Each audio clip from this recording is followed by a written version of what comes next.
Yun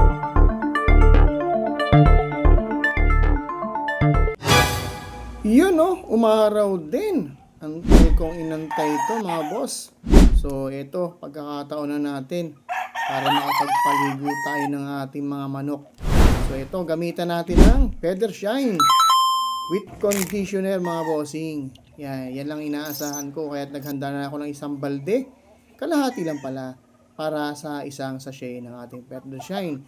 Sulit na sulit ito mga bossing dahil sa isang sachet, kayang-kaya ang 12 heads para sa pagpapaligo ng ating mga manok. So ayan, dalawang timba. Ang isa ay pangbanlawan at ang isa naman ay may laman na Feather Shine.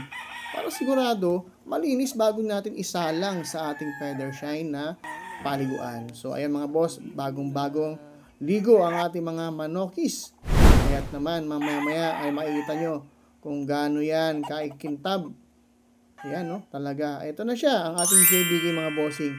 Napakakintab, napakapogi, napakabango. Bakit ba Feather Shine Insecticide with Conditioner Shampoo ginagamit natin? Unang-una, gawa ito ng Bimig Integra. Siguradong quality at maaasahan. Dahil ang Feather Shine, pumapatay ng red mites, hanip, kuto, mabula at mabango. Tumatagal ang bisa dahil with tea tree oil. Dahil ang Bimig Integra, siguradong kakampi mo sa panalo.